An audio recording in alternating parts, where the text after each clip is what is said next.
বিশ্বকাপের আগে ব্রাজিলিয়ান ফুটবলাররা যেন নতুন করে নিজেদের শক্তির জানান দিচ্ছেন। একদিকে অভিজ্ঞতার ধারাবাহিকতার ভর করে রাফিনহা ও ভিনিসিয়াস জুনিয়র, অন্যদিকে তরুণ প্রতিভা এনরিক। সব মিলিয়ে আবার ভয়ঙ্কর হয়ে উঠছে 5 বারের বিশ্ব চ্যাম্পিয়ন ব্রাজিল। সাম্প্রতিক সময়ে ক্লাব ও আন্তর্জাতিক ফুটবলে তাদের পারফরমেন্স প্রমাণ করেছে আসন্ন বিশ্বকাপে ব্রাজিলকে হালকাভাবে নেওয়ার কোনো সুযোগই নেই। রাফিনহা বর্তমানে ব্রাজিলের আক্রমণ ভাগের অন্যতম গুরুত্বপূর্ণ অস্ত্র। রাইট উইঙ্গে তার গতি, নিখুঁত ক্রস ও গোল করার দক্ষতা প্রতিপক্ষের রক্ষণকে বারবার চাপে ফেলেছে। ক্লাব ফুটবলে তার পারফরমেন্স ধারাবাহিকতা তিনি ধরে রেখেছেন জাতীয় দলেও।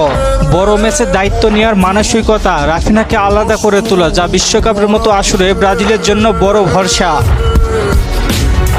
অন্যদিকে ভিনিসিয়াস জুনিয়র ইতিমধ্যেই নিজেকে বিশ্বের সেরা উইঙ্গারদের একজন হিসেবে প্রতিষ্ঠিত করেছেন।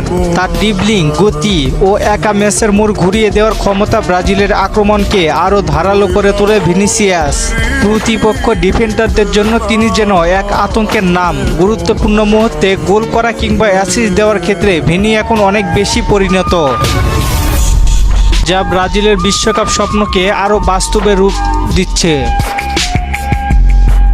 আর এই দুই তারকার সঙ্গে যুক্ত হয়েছেন তরুণ বিস্ময় এনরিক। বয়স কম হলেও তার আত্মবিশ্বাস, শক্তি ও গোল করার ক্ষুধা ইতিমধ্যে ফুটবল বিশ্বের নজর কেড়েছে। জাতীয় দলে কোচ দরিবালের অধীনে নিজেকে প্রমাণ করেছিলেন এনরিক। ভবিষ্যতের তারকা হিসেবে দেখা হলেও বর্তমানে তিনি ব্রাজিল দলের গুরুত্বপূর্ণ ভূমিকা রাখতে পারেন বলে মনে করছেন অনেকেই। এনরিকের উপস্থিতি ব্রাজিলের আক্রমণ ভাগকে নতুন মাত্রায় যোগ করতে পারে বলে ধারণা করা হচ্ছে। সব মিলিয়ে রাফিনহা, ভিনিসিয়াস জুনিয়র ও এনরিক, এই তিনজনের সমন্বয়ে ব্রাজিলকে বিশ্বকাপের আগে নতুন করে আলোচনায় এনেছে। মাঝমাঠ ও রক্ষণ ভাগে কিছু চ্যালেঞ্জ থাকলেও আক্রমণ ভাগের এই শক্তি যে কোনো দলকে চাপে ফেলতে পারে।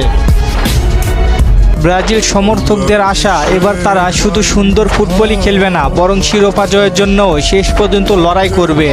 বিশ্বকাপ যতই এগিয়ে আসছে ততই বাড়ছে উত্তেজনা। রাফিনহা, ভিনিসিয়াস জুনিয়র, এনরিকের ফর্ম যদি এমনই থাকে তাহলে ব্রাজিল আবারও বিশ্বমঞ্চে নিজেদের রাজত্ব ফিরে পাবে। আপনাদের কি মনে হয়, ব্রাজিল কি আবারও রাজত্ব ফিরে পাবে? জানিয়ে দিন কমেন্ট করে।